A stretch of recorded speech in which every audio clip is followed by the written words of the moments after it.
Okay, my dear friends, we are continuing to the Seder of Shara Kavanas. We're more or less going to just work in the order of the book. He gives us a structure, gives us a system, and tells me where I'm up to. And the way this book is structured, after the part about the first was the Akdama, which we went through more or less. And there's a part, Shar, or however they want to call it, called Birchas HaShachar. We're officially still in the end of that. And then there's a part called Inyan HaBrachot, about brachas in general. And after that, we moves on to Tzitze Beis HaKnesses, which we already did, so that we did out of order. And then Tzitzis and Tefillin, which we'll get to after this. But now we're still in the middle of this subject called brachas, which is a very fascinating subject, and there's a lot to speak about it, and a lot of different ways of structuring and organizing the discussion about it. We try to give some clarity about this, because over here we have two kavanas that we're going to be doing in this series, like the way might take a little longer. There's the first, which is where I'm officially up to now, which is kavanas mea brachas, which we'll get to. And then there's the kavana, very famous kavana, at least for people that study in the Rashash language. It's called kavanas matbea bracha, which is a very general kavana for every bracha in the world. Now let's try to see what we can say about the most general aspect of this, and then we get into details, right? When earlier we discussed Birchas HaShachar, and mostly we didn't discuss, to say it this way, we didn't discuss the words Burich Ato Hashem Elekenu Melech HaOlam. The Birchas HaShachar was all about what's the praise, what's the kavana, what's the meaning of Shoslik Altzarki and Eis Lasechvi, all these different parts of the reality, all the different parts of the brachas that are set on this reality, but we didn't really discuss the concept of bracha itself and the kavana of bracha itself and so on. Now the real hesber, the real kavana for the general concept of bracha, at least and the way most brachas are, is really the next part, which is called kavanas matbea bracha. But before, there's a small part which is over here in the end of Birchas HaShachar, and I'll try to get to why I think it's there or how it connects to that. And it's the kavanah of mea brachas. But at least what we could see, what we could learn from there existing a concept of mea brachas, 100 brachas, is something like this. In Chazal, we have to always go back to the source a little bit, and then we understand how the Arizal is interpreting it and making it work for him, for his system. In Chazal, in the language, so we have famously Anshe Knesset Agdola,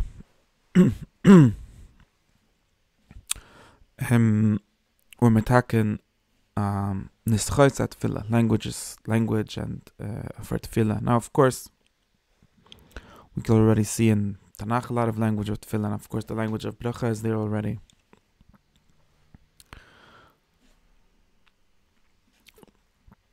But the structure, the way in which what's called liturgy, right, the way in which we daven, the way in which we do brachas in general, is described generally to Anshe Knesset Agdola. Although we'll see, maybe there's of course earlier sources, and there's medrash, and there's different questions about the exact history when it starts, but that's how it's at least the language in which we daven can be said to ascribe to Anshe Knesset Agdola. Of course, some parts are even later and so on. Now, one of the big ways in which, if you read the Mishnah already, one of the ways in which all prayer and all, we could talk about tefillah in the most general sense and most basic sense as words which people, humans, say in front of God. I think that's the most minimal definition of for language of tefillah, for nusach tefillah. And if you think about it, then you'll see, we discussed this in a certain way in one of the first akdamas. This is a very complex thing to talk about. Of course, sometimes people ask, or it's a serious question that Rambam talks about it, why we have language of tefillah, why there's nusach tefillah, why we have a siddur, which may be the main part, maybe tefillah, real tefillah, or like say tefillah deraisa or tefillah The concept of tefillah itself is when you say use your own words, tell me what your feelings, tell me your requests, what your prayers are. But this is really a very serious question. It's really a very hard thing to get at. Very subtle thing that needs elaboration, and needs tools, and needs vessels, and needs to receive kalim for how to express that and how to make it work. Because saying words before God, or from God, or to God, or about God, very lot of different pastures, a lot of different attitudes towards it and which direction it's going, is not something. It's in some way intuitive, and if you grow up with davening, it's sort of part of your language, part of your life. But to actually create it, to actually if I would give you an assignment to wake up, in other words, be created, right? That I exist, I created, I'm born, woke up this day. Now say that before God, or return that to God in some way. Say thank you. All of these words exist within structures. We have concepts, like we have a concept of thanks. Maybe we could apply it to God. We have concepts of praise, and we could apply them. We have concepts of requests, of petition that we can apply. But in the true sense, none of these words really are adequate for speaking to God, or speaking in front of God, which may be a more minimal definition. In other words, it includes more, because speaking to God is only one way of prayer. We have to be clear about that. And therefore, I think that studying, and Arizal really does this, and of course interprets it in his system, which we'll get to, but studying the language, the forms, in other words, the forms in which tefillah was put into by the Anshe Knesset Agdoila, and later on we could follow some changes, but there's certain structures and certain forms that exist very early and in a very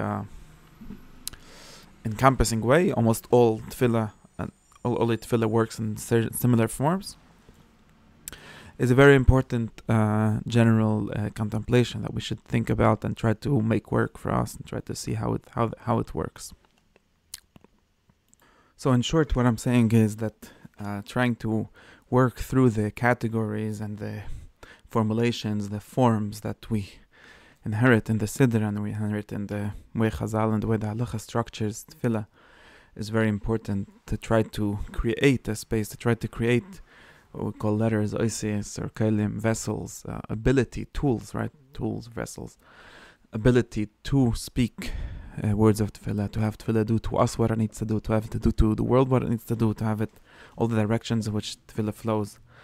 It's important. We can't assume that we intuitively have everything. Maybe that's true in an undefined way, in an undifferentiated way, right? To talk about the of tefillah, like when we talk about the essence of it, might be in your soul by itself. It might be something that can't really be elaborated, or it's hard to elaborate. It's hard to articulate and give words to. But most of the time we're not there, and most of the time, most of Avodah, I'm gonna skip over explaining this, talking about this at length. But most of Avodah Hashem, and most of what we study is not really about touching light, what we call art, not really about the essence of things, because the essence of things is built in. If it's not built in, if you don't, in other words, if you don't understand maybe we could say the call to prayer, if you don't understand the life that life gives and gets and work flows through all of this, then of course none of this is meaningful. But if you do understand, then you also understand that the biggest problem in the world, the biggest thing that stands in the way of that is generally not that there's not enough light. There's enough light in the world for everyone. It's generally that there's not enough kelim, there's not enough tools. And like I say, you wake up, you don't know how. And by studying the tools and trying to work through, and there's a lot of difficulty in this, because although the mitzad ard is always a violation, they say the light never changes, the truth never changes, the essence, the abstract essence of things never changes. And in a very significant sense, right? When you wake up and you wash your hands and you say Moed Ani, that's the same light that Avraham Avinu did, that Moshe Rabbeinu did, that Adam HaRishon did. There's no difference. It's the same God. It's the same creature, Nivra, that's created by God and exists as he does and tries to stand before God. It's the same. But the tools and the language and in Kabbalah they call it sometimes the pipes, right? The tzinorot, which is a certain image. The way in which this goes up and down and connects, works through the time and through space and through conceptual space is very often hard to get at. And often if you open a Siddur, then you see language that is sometimes foreign, sometimes you literally don't know the language, and even if you literally do know the language, it's still not speaking the language that you know, and the concepts might have shifted through history, and trying to do the sort of archaeology of concepts. And since we're reading Kisvei Arizal, the Arizal has a system which works for him, and most people don't understand. His system is not familiar to them either, so that's another step so we're working through levels and levels of concepts, but all of these things are helpful in the sense that at least we could try to get our head around them, we could try to get our heart around them, we could try to work through and then use these tools, use these etzot, use these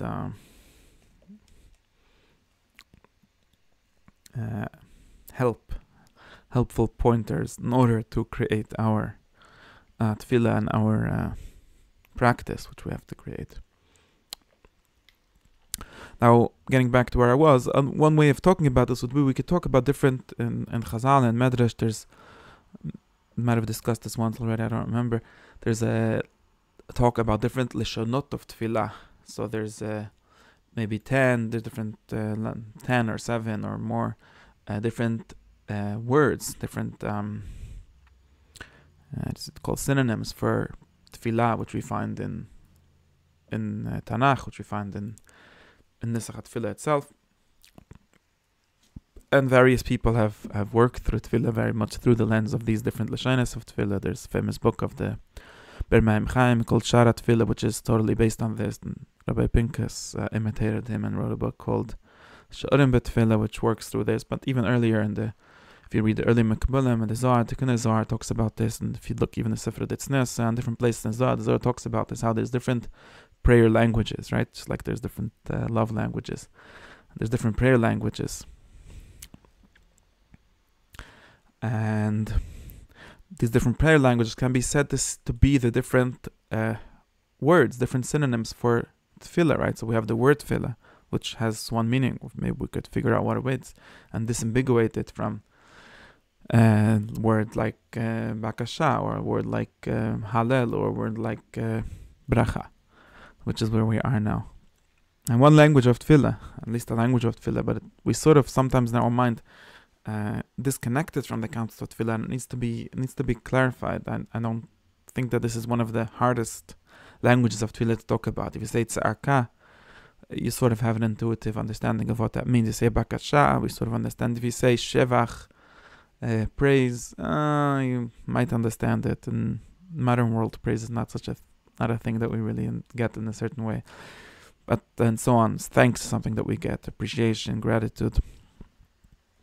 Now, if you look in Chazal, and if you look in the Siddur, if you look in Masechet Brachot, the Masechet which talks about tefillah, the main Masechet which talks about tefillah, there's some other, is called Masechet Brachot. And of course, tefillah is subsumed under the title of Bracha, Tefillat HaShachar, Tefillat HaErev, and so on. And that's true both for the title of the Masechet, which is Masechet Brachot, and for the title, or in other words, the form in which all of tefillah, which Anshe Knesset HaGedolah made, is put in. So we have famously Tefillat HaMidah, which is the main language of tefillah which they created, which is Shmona Esrei Brachot, or 19 Brachot now. And then we add, for Kriyat Shema, we have Birchot Kriyat Shema. And then we have Birchot HaShachar, which seem to have a large connection to these, as we've discussed several times. There's 18 Birchot HaShachar, like there's 18 Brachot in the Midah. And really, before we get to any of this, we really need to ask, what does bracha mean? Or what does bracha do? And there's not an easy translation. This is a question which exists in Jewish thought from the times of Rishonim, at least, where people start to ask, what is the translation actually of bracha? What does it mean? Right? Obviously, bracha means bracha. In English, we say bless. I think that's probably the accurate translation of the word. But how does it work? What does that actually mean? And why would this be the most general term for tefillah? Why is every single thing that we do in Shemona Esrei, right? Shemona Esrei, the Amidah itself is separated into 3 parts, famously, like Shvach, Bakasha, and Hodaya. And all of them are bracha. Baruch Atah Hashem Birchas Sovos, Baruch Atah Hashem Chai Hames, Baruch Atah Hashem Ha'el HaKodesh, Baruch Atah Hashem HaChonen Chan Namar B'Leslech. Everything else is said in brachas, and there's different language. Sometimes it starts with baruch, sometimes it only ends with baruch, but all of them are brachot. And it seems like I'm saying, this is not a new question, and maybe it's especially somewhat a new question, but it seems like this is one of the words, one of the terms which we totally don't know what they mean, or totally don't intuitively and immediately get to. And usually people probably, when you daven, there's something very interesting which we should notice and we should think about, which is that we talk about tefillah, we're talking about the nesach tefillah now, right? Not the concept or the essence of it. And there's something called Pirush Hamilot, right? You could get a Sidra Meferish or an Art Scroll Sidra or whatever that has translation and maybe interpretation of each word of the tefillah, and that is a sort of this intellectual pursuit, right? It's just like we could translate the Chumash, we could translate the Gemara, we could translate the Siddur. It's not hard. Maybe it's hard. You need to look in the Mefarshim and find out what it means every word, and that's all. But then there's really another entire level, someone could really write, and some people have tried. There's some translations of Siddurim which sort of try to do that. I'm not going to mention now any names for it, but which try to talk about this, but we could talk about it in simpler ways. There's a whole, when you actually daven, when you actually use these words, and you think what they mean as a prayer, what they mean as, again, something that has to do with what davening is, not with what the words mean and where they come from and where the source of it in Tanakh and what every Farish ever said about it, but what it means. And you'll sort of find a whole different layer. There's a whole different meaning of everything, and sometimes maybe it changes every day. In other words, we could talk about it as kavanot. This is at least one meaning of the word kavanot. When we talk about kavanot, in the sense of kavanot for tefillah, right? You could say, today I'm saying, and people literally do this, obviously, right? And since, like the Rambam says, the nesach tefillah is meant, it's written in that way, to be very general and in some ways very ambiguous, and what you're meant to do, and is literally, and you could also add your own words, but you definitely, in the sense of kavanah, you would mean something else. And we could see this, there's a lot of beautiful ways of seeing this, and now I'm getting into another whole discussion.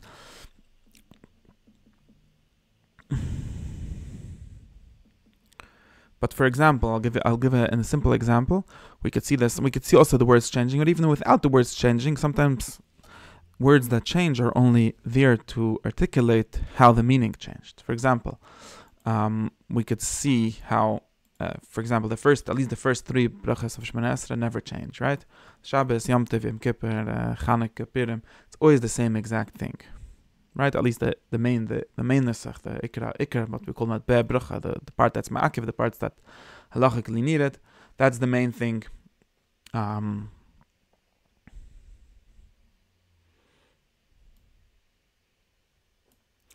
The main thing about that doesn't change.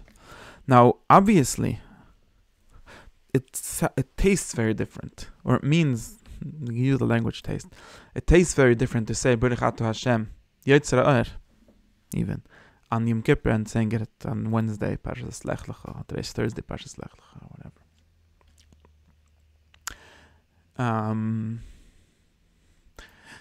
And how do we articulate? How do we talk about the difference, right?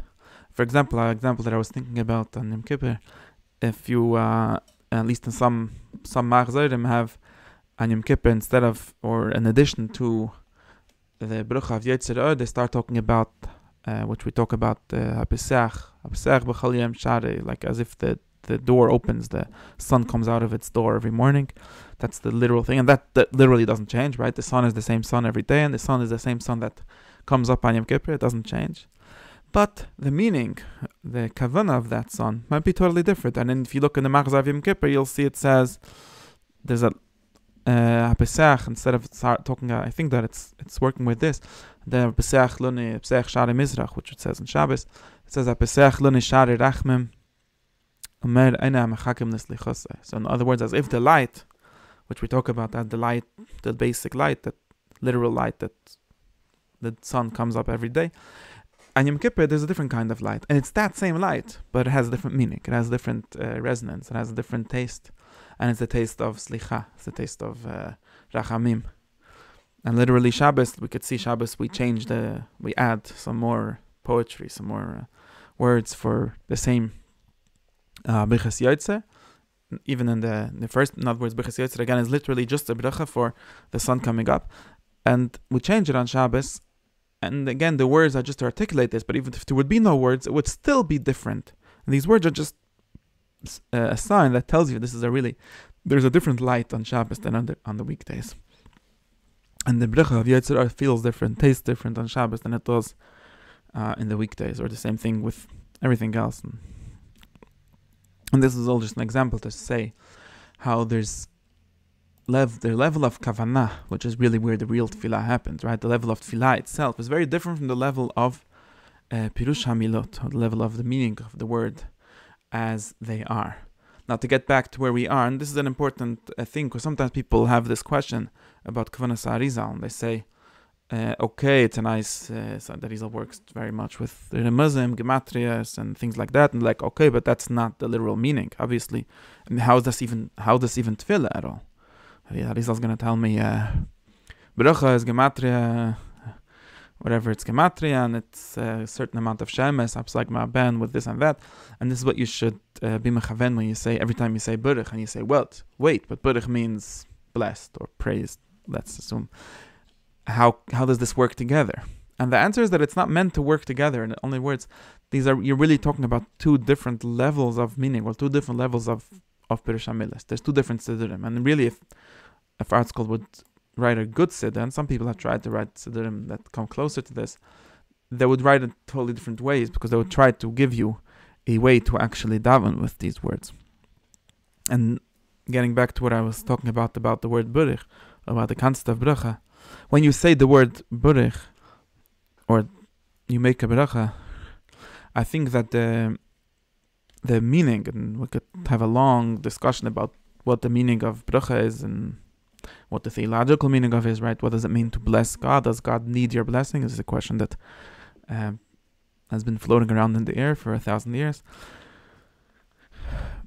This is not what you're going to be meaning. And I think in general it means nothing. That's really where I got to.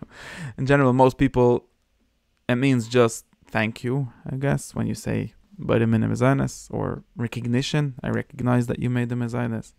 Or maybe praise. I think that praise is a concept that needs to be defined better. But it definitely has very little connection with the literal meaning, or with what any Siddur is going to tell you it means. And even if you're going to be mechavan, even if you're going to daven with that Siddur and say Burich, praised, or source of blessing, different translations that you find, that's not what you are actually being mechavan. That's not what you mean, right? Meaning, and there's different levels of meaning in all human speech, right? I could say,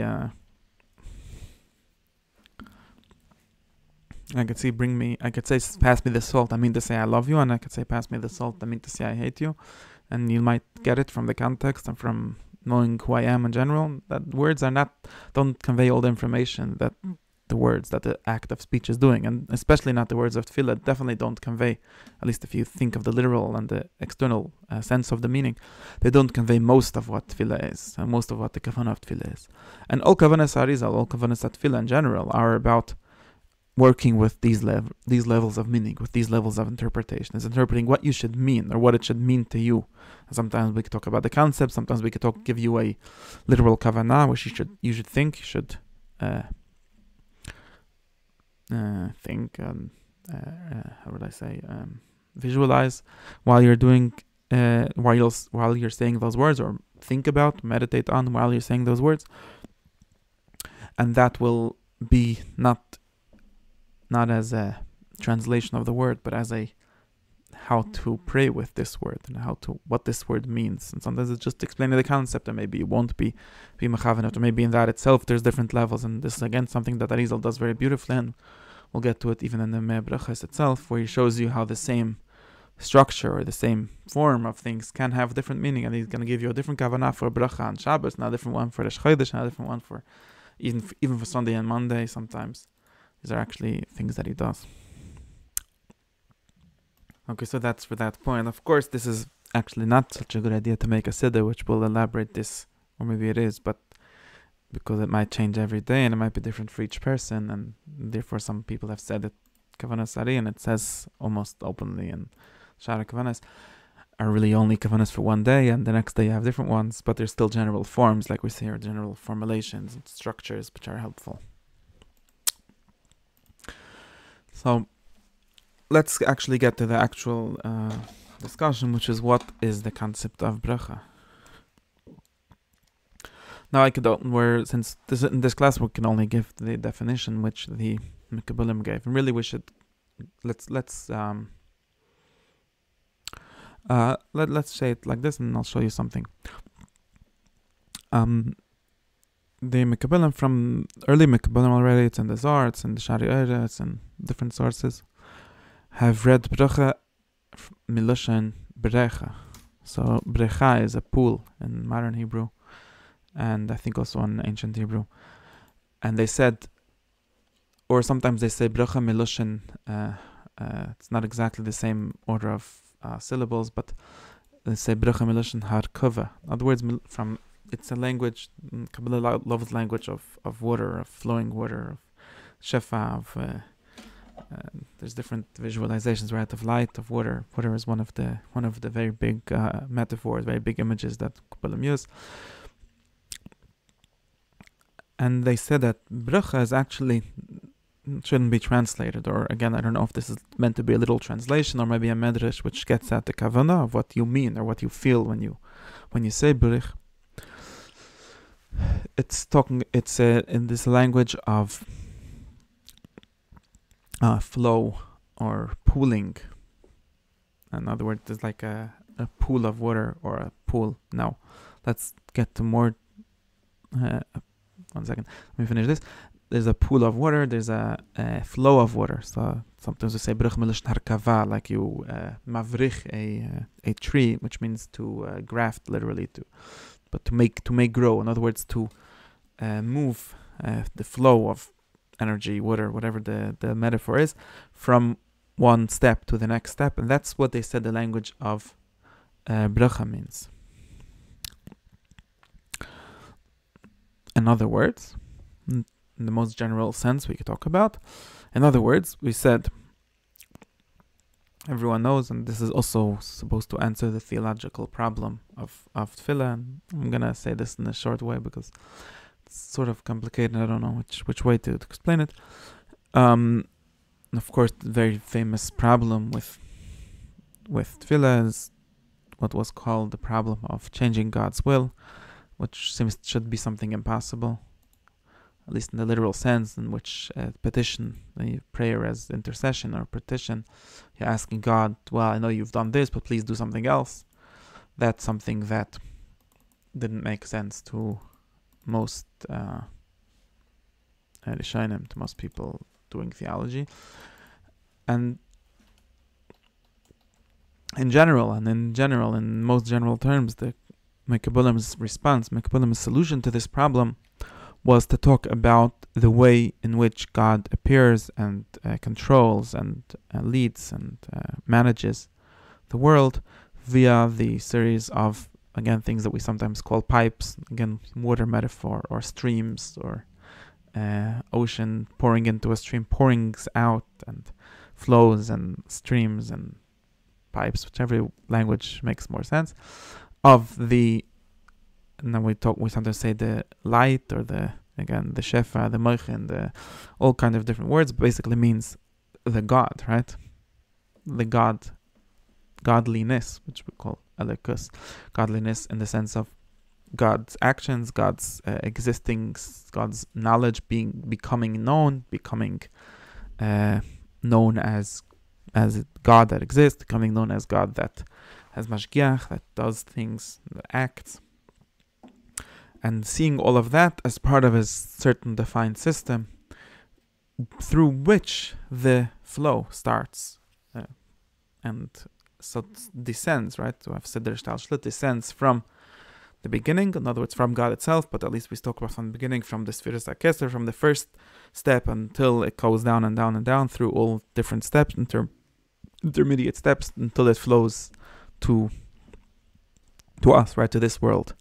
And therefore the Mekabalim said that really when you daven, and this is one of the reasons why they would say why all tefillah was put into the language of bracha, because really what we're getting at, what we're doing betefillah is connecting this flow, making this flow work better. And sometimes they would say sometimes there's a, like in the pipe, sometimes the pipe is how do you call it? Sometimes something is stuck in it. Sometimes it doesn't let the water flow. It doesn't let the shefa flow through. So you need to figure out what that is and make it work again. And so there's really two main points to this, speaking theologically. One is that this is an image that shows you how the change doesn't happen mitzad elyon. The change doesn't happen in God. It's not God that's changing its mind. It's much more like we talk about the God is always, very often in language, the shefa of God, the shefa of Keser, the shefa in general, in higher levels, is shefa Tumidi. It's always like that. It never stops flowing. It's an outpouring. Sometimes we use this language, an outpouring of existence, an outpouring of abundance, which there's no it's full, and it's not lacking anything. And it's not lacking anything. It's rich. But in order for us to gain anything out of it, in order for us to get it, we need to make sure that it gets through to us. So really, Tefillah and Avodas Hashem in general is not about fixing God. It's about fixing and creating the kelim and making. Of course, we're not interested in the kelim. We're interested in letting God flow through those kelim and this whole order of Shtalshlut, all the 10 Sfiras, which are basically, this was the Ramak's language, 10 Sfiras are 10 steps from God to us. And of course, there's not only 10, if you add more elements, whatever the amount is, that's the steps it takes for Shefa to get from God to us. Now, therefore, all Tefillah, all Avodas Hashem is really bracha. And we could, of course, see this very often in biblical language and definitely in language of the Siddur, where we talk about everything as being Mevorach Hashem and being blessed by God's blessing, right? We're learning the Parshas Shavua. Of course, what does that mean? Why is this so important that Avram should be blessed? Of course, being blessed could include everything, so it's a very good general way of saying all the good things, money and happiness and children and everything else. But in Kabbalah, really it means dveikus. In other words, really it means that Avram Avinu will have, and the Sin Mekbalim saying, it's Nazar this week, and then the Sharaira, which we're going to see, the language of Avram Avinu has bracha. In other words, he has the pool, the brecha, the lake, which receives all water from God. And that's another word for the Shekhinah. So we're going to go back to, I'm going to show the Sharaira. I think I'm missing the part where he says literally that it's the name for the Shekhinah, but the Sharaira talks about,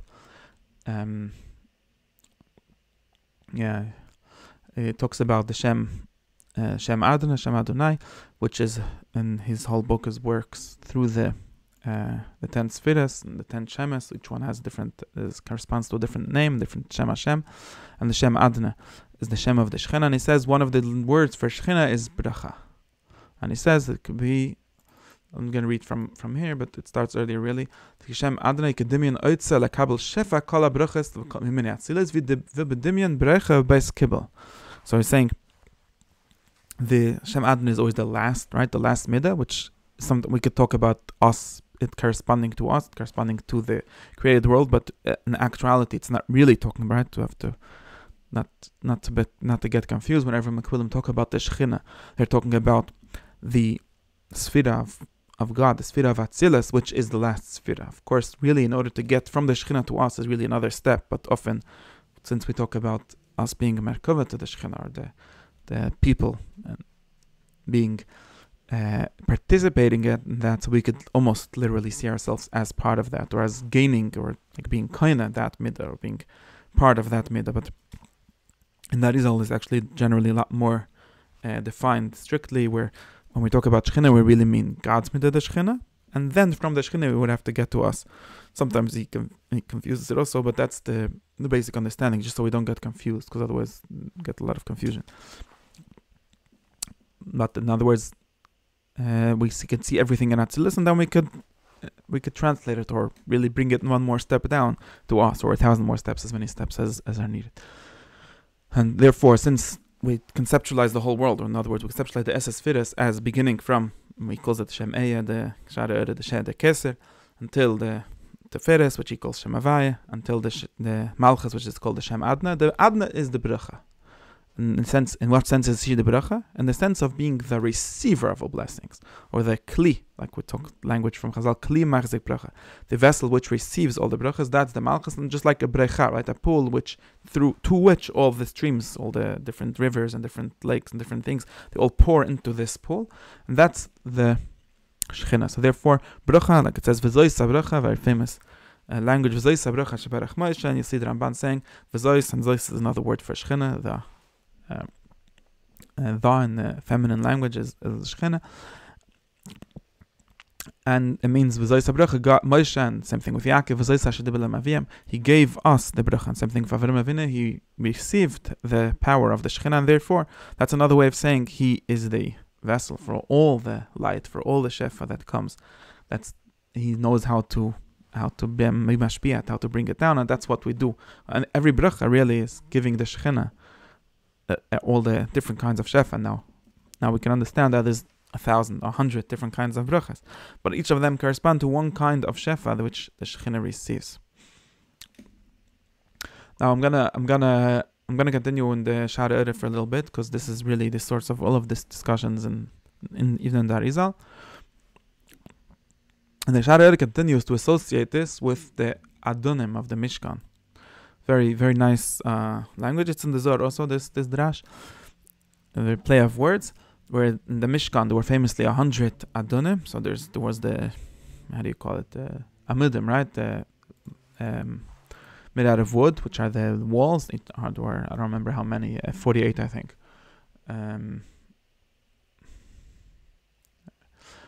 Different Amudim, and they were held by a base, right? And the base was made out of silver, and that was called Adonim. And the amount of Adonim was 100. And he says Adon, so that's called Adonim, and he associates this with the word Adonai. Adonai, so the midah of Adonai, or the Shekhinah, is the base, like the stand for all the higher middas, which we could see as the Amidim and so on. And he says, therefore, there's Mea Adonim, 100. That says Ma'as Adonim Kikar Lemas Kikar Adon. That's the Pasuk in Shemos, which talks about it. The Elim Mea, so there's 100 Shem Adonis. In other words, if you visualize the Mishkan, and the Mishkan is one of the big visualizations of the whole Seder Atzilas in general. We always visualize the Mishkan. You see 100 times the Shem Adonai under the Mishkan, and that's like the floor. That's the base, and he sees it not only as the base, but as. And he says, so in other words, I'm not entirely sure what this language right here means. He's trying to say that they're like 100. You could look at the Shem Adonai in general as a big pull, but really, or we could look at it in detail and see it as 100 pulls. So there's 100 or 100 pulls receiving from that. Maybe, again, like we said, maybe Tishchina has to give us 100 pulls, or we have to give her. There's a different, depends on which stage you're thinking about. And then, therefore, it goes on to say, therefore, you need to say 100 brachas every day. And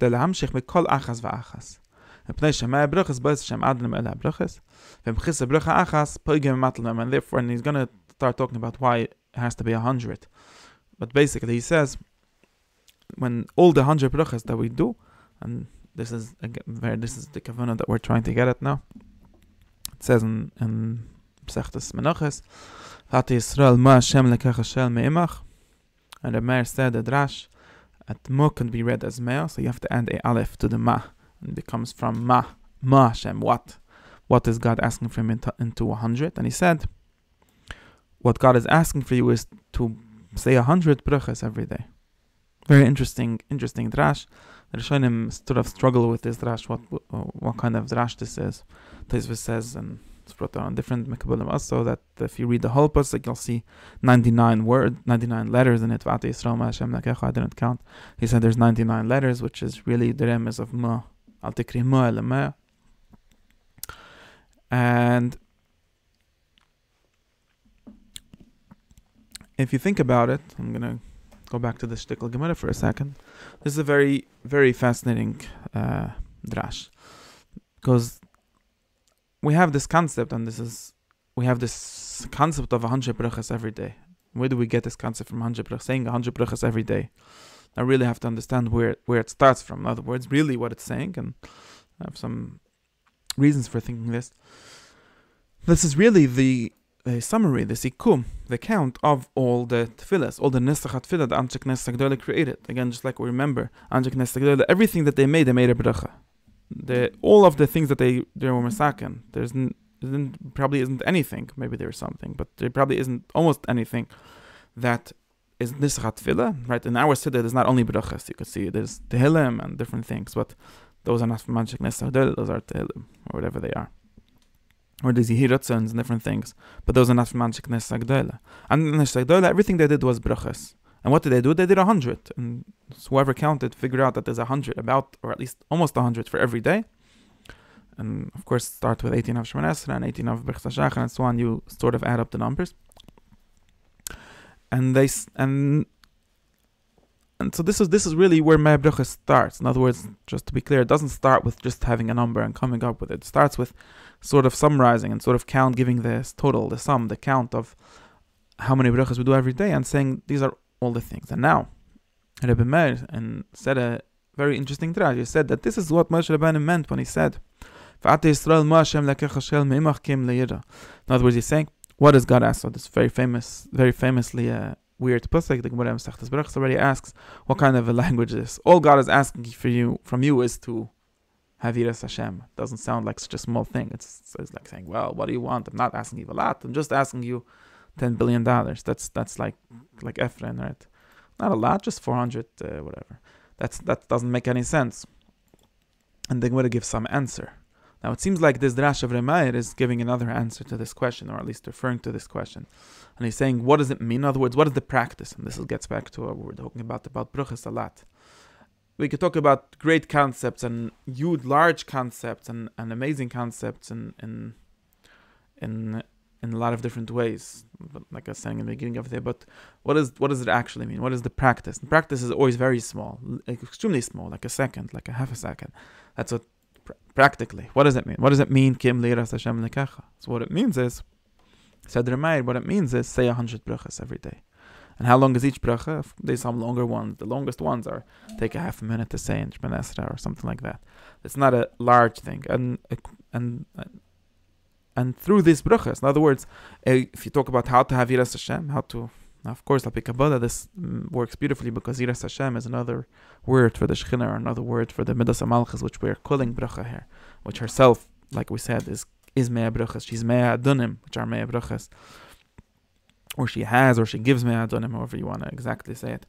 So of course, that works very well with the Pasuk, with the Medrash of Ma Hashem Lekecha Shel Meimach. But Al Pi Pshat, and that's what I think in the context of, I'll show you just a second, the context of the Medrash and the Gemara is literally talking about this, talking about how there's harder things and easier things, and the harder things are more important. The easier things are more important. He has Mushlav Chosim Shel Zav, Chosim Shel Tit, because it's easier. So why wouldn't you? And on that he brings Remeir, the same Remeir said, and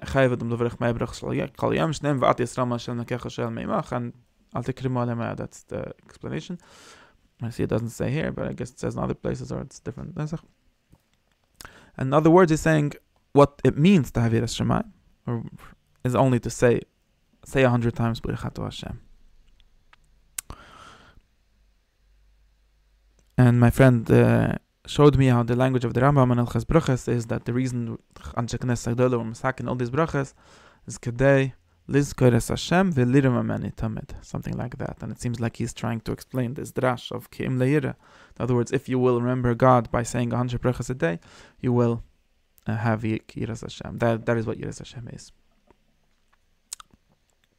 Now again, I'll pick Kabbalah, and in Kabbalah language, what this really means is, because we need the Shekhinah to have all 100 bechinot, all 100 parts of the Shefa, which is a way of saying all the Shefa can be called Mea Brachas. And the Rav Ziktila, the Shari Oire, is going on to explain why 100, and he says something like this. It's very, just so we have a sort of image of this 100 and how the 100 flows. So since everything is a flow which starts on top, starts in the more subtle levels, starts in the more rachnis levels, and becomes more real or more megusham or more mamashi as it goes down. He says that this is akol tole besod ayak bechar. Ayak bechar is if you write the aleph bais, different ways of writing the aleph bais. One of the ways is to separate it into three levels, so to speak. So the ones, the tens, and the hundreds, basically. That's all he's getting at Ayat Bechar, right? It's a 10 base 10 system. Of course, in Aleph Beis, it's not literally that. It's on numbers, and these are base 10 numbers. But this is something that fascinated the Mekabalim always. And he said that the secret of this is she's sad Kol Lev Yisrael, she's sad Nefesh Reach Neshama. In other words, this is itself, of course, if you know what it means, he generally talks about 3 levels called Keser, like I said, Eya, Havaya, and Adna, which are the 3 levels, or we could talk about in the Arizal's language more like Bina, Taferes, and Malchus. We'll see later in the Arizal's Kavanah works with that. These are always the 3 levels. In other words, since we're talking about everything being opening the gates, making the flow of Shefa flow correctly, flow through all the correct order of things, and receive the bracha, receive the Mea Brachas. So we need to know where it starts, and the three most important levels which we talk about. Again, he calls it Keser, and are these 3 levels which we call, he says, the Sod, Kohen Levi Yisrael, or Nefesh Reach Neshama. So everyone knows Nefesh is the Malchus, Ruach is the Teferes, the Shem Havaya, and Neshama is the Bina, which Tarizal will definitely call that the Shem Eya. That's the source which gives the Teferes its Shefa, and the Teferes gives the Malchus its Shefa. And Fiye Kazeh, David HaMelech Barchi Nafshi Savai Tola Bruchas Ben Nefesh Besad Shalish HaMelech Tzad. Why Barchi Nafshi? Why not Barchi Nishmasi? What he means to say is that the Nefesh needs to receive all the Bruchas. In a certain sense, when we say Bruchas, we are really receiving or really referring to the flow of the Shefa through all the levels until the Bracha, until the Nefesh which receives. And that's why the Nefesh Tzricha Levarach B'Kol Yemei Brachas, she connects Yisrael. That's the lowest level. So from that, there's a higher level. In other words, a less differentiated level, which is going to be 10. So there's the tens. So we start from the hundreds. The hundreds is the low. Really, we just start from the top, right? But he's just showing you how it goes up. And this is, he's going to say, this is like the structure of Trima, right? If you have Trima is Trima Meh. You have from 100, you give 2 or 1, and then from that, so there's like 3 levels, Trima and Master, right? So that's how he refers to the structure.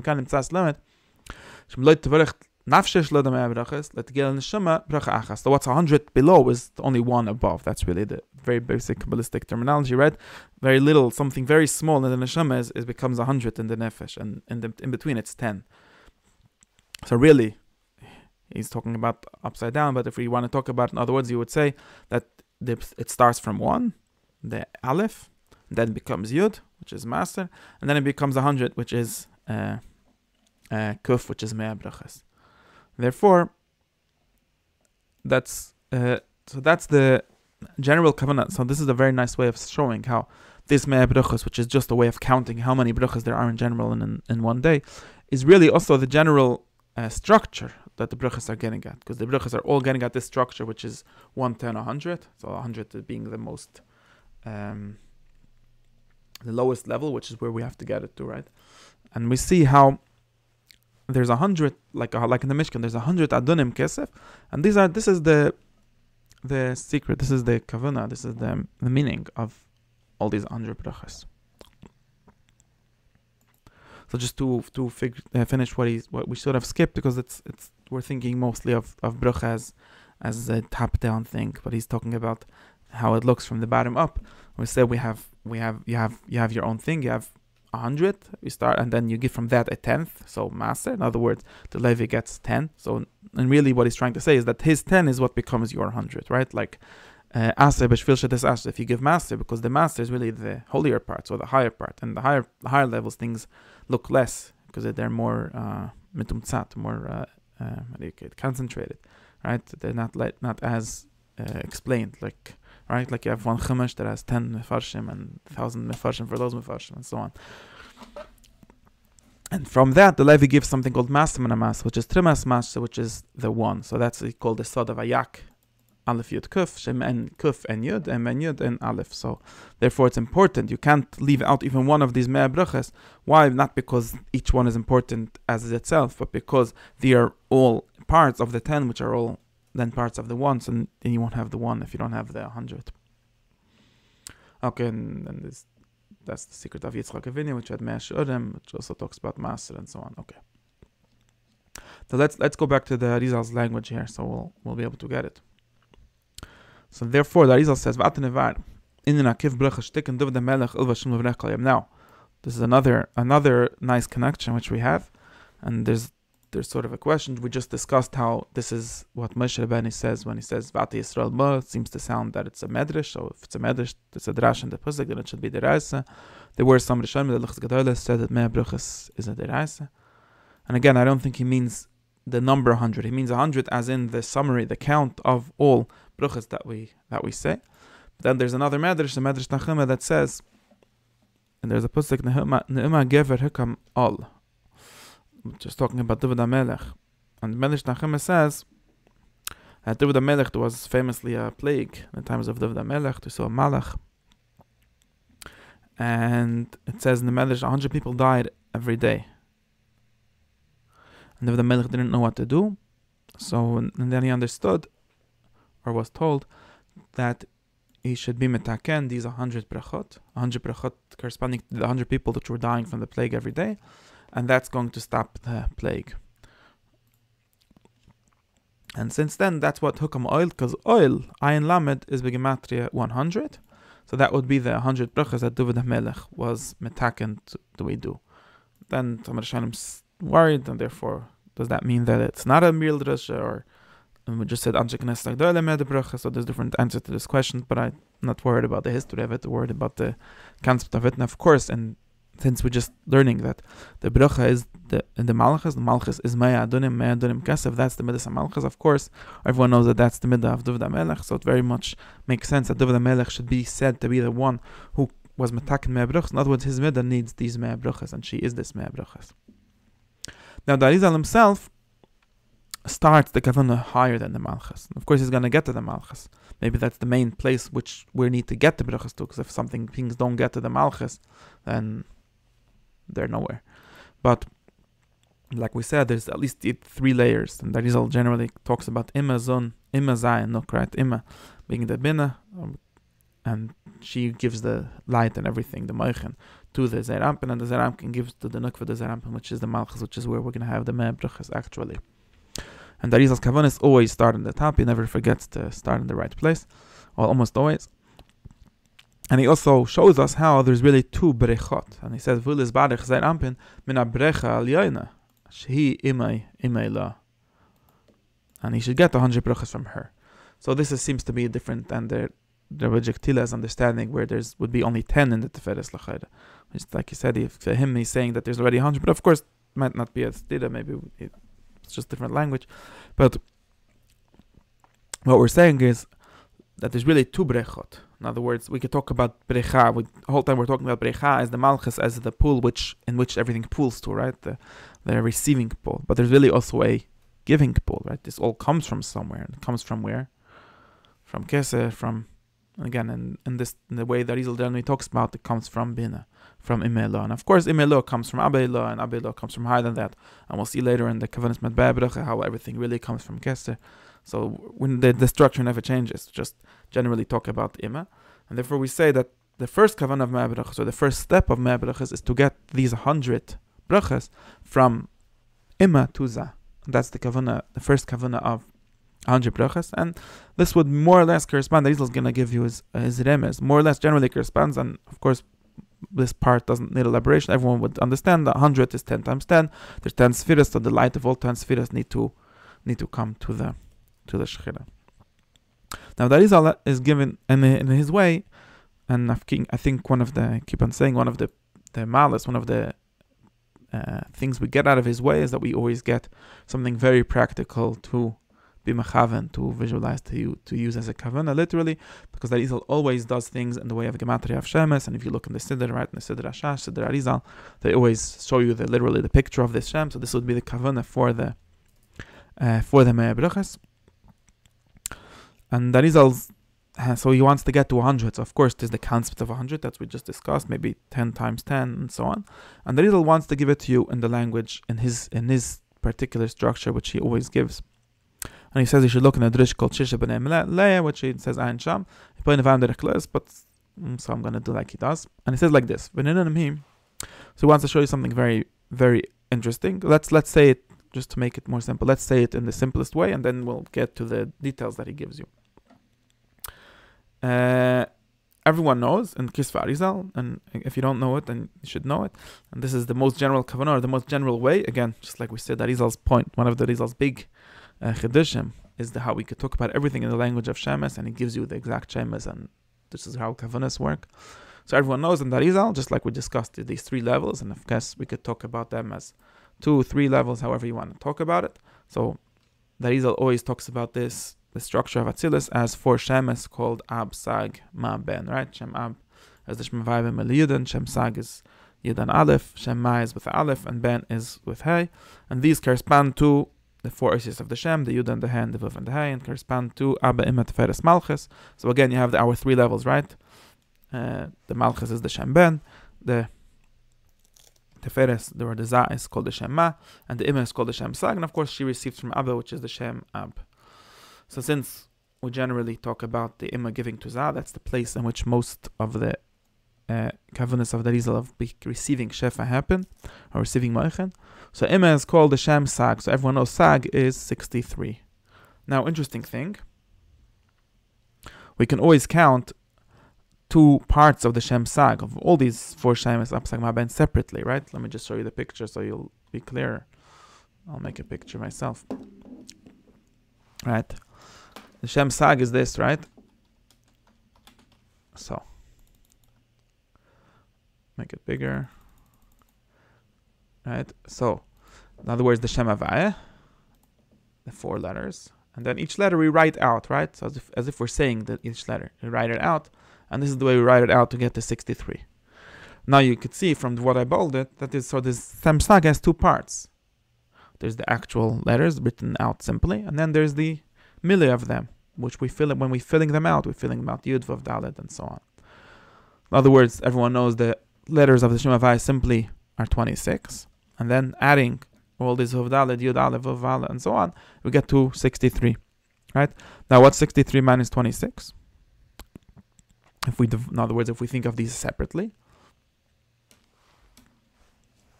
we'll see that it's 37. So this part is gematria 26, right? And this part, here you have 10, 20, 27, and 37, right? So this is known in the Kisva Arizal as Laz, very, very often talks about this.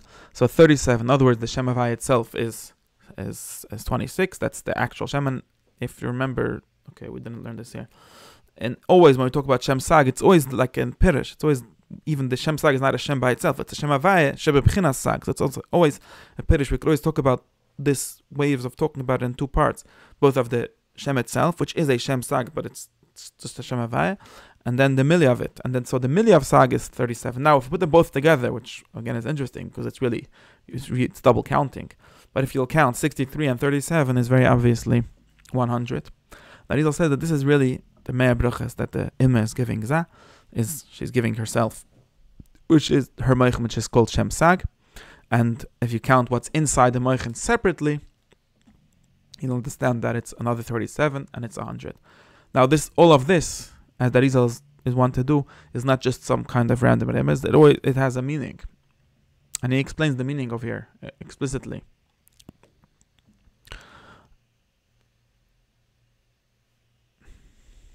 And the meaning is like this.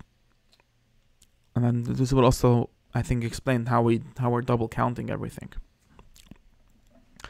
He says like this: everyone learns, and I'm gonna say it in the general sense, and then we'll get in the more detailed sense and the even more detailed sense. Maybe we'll do it again next time, so we get clear about this. There's two parts. Arizal always refers, and this is one of the innovations of Arizal also. We can talk about Imma giving Sheva to Zah, but Arizal will talk about it in a very precise way. And he will talk about two levels of everything, if you remember. We'll talk about Imma herself giving some vessels, what's called Levishim of Nahida Imma, putting her Moichen, the Moichen that she's giving to Zah, inside that, and that itself going into the Zah. And therefore, there's always three levels. If you look in the Zah, you'll see the Kelim of Zah, inside the Kelim of Imma, Levishim, Nahida Imma, and inside that, Moichen of Zah, which Imma is giving him. That's one Akdama that I think we already discussed this several times. It's called Etzelem. It's very important Akdama for Arizal. Second thing is that Arizal differentiates, and we've seen this also, differentiates differentiates between two levels of Moichen of Imma being in Zah. There's a level what she calls Oiris Megillim, and the level what she calls Oiris Mechassim. So the revealed level and the hidden level. The revealed level is the lower level, and the hidden level is the higher level. Of course, in many ways, revealed is better, so it's higher is only a way of speaking.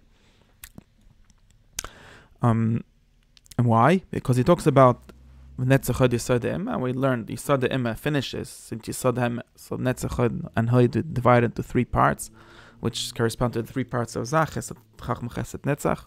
Hoyd Emma, same thing, but the Yisod Emma, just like we can see in the Psori Echzaleha, the Yisod Emma is short. It not actually long. You have 2 feet, but the Yisod is not long. Therefore, only has 2 parts or 1.5 parts, and finishes in the heart, in the Chazah, the Zah, the Yisod Emma finishes, and therefore the third part of the light, or all parts of the light, Chasadim, which were inside, which were mediated inside Zah by the Kelim of Imma, after that's only true of Mechazah Lamala. After the Chazah, since there's no Levush of Imma, so therefore it's all the light is revealed, and therefore the Rizal says that's what a heart really is about. When we talk about the heart versus the mind, the heart is just the place where the levushim of Imma stop. So therefore the light becomes a lot more mudgash, a lot more highlighted, since it's revealed and it directly touches you, or directly touches Zah, which is you. Now therefore, so that's what it says. And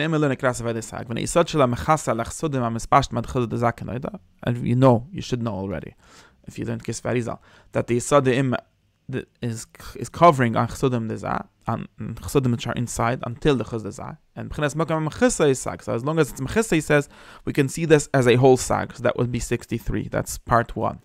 Afterwards, once we pass the Chuzah, then the Chsudim are Megillah. They become revealed. The Sham B'Mokeh Megillah, Himili Havaya Sag Shilaz. So it says, therefore, afterwards, we could talk about it as the 37. So the 37, and we can see this in the Pshat, right? The Shem, like we said, the Mili is like giving a Pirish on the Shem, right? It's not just Yud Hei Vav Hei. As they are, it's with a Pirish, Yud Vav Dalet, and so on. So that's another way of saying revealed, right? So the revealed part is last. So therefore, if we think about the entirety of this whole Koima, right? The entirety of the Moichen, the Imma, which are in Zah, we could say Sag, higher part, and Laz, lower part. The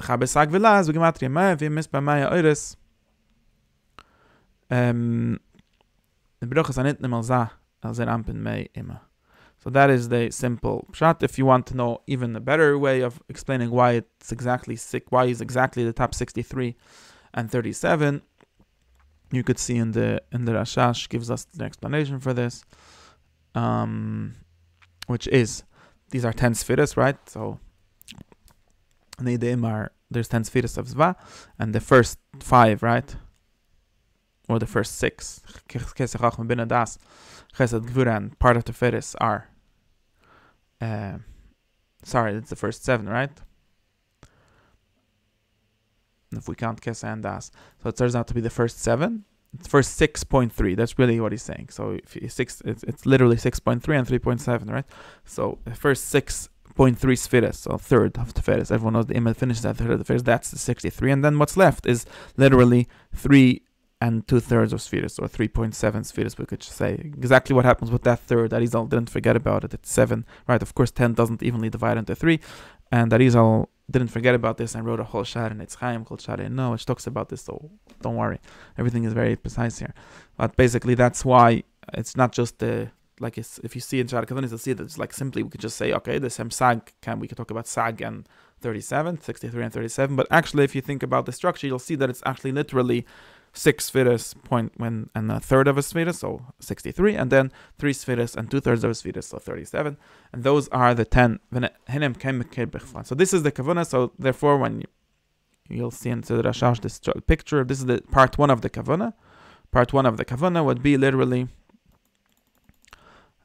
bechlilis, and that we'll get. I'm gonna do another class, but you'll see bechlilis mea bracha. So I can't. It's not showing you the whole thing. For whatever reason. 1 second.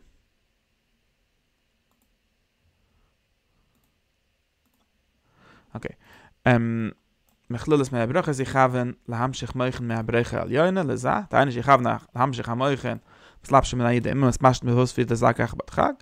And then, for ibn spasha teres sadem, mishlish alien, which turns out to be 63, so you said Shem Yitev, the Shem Sag.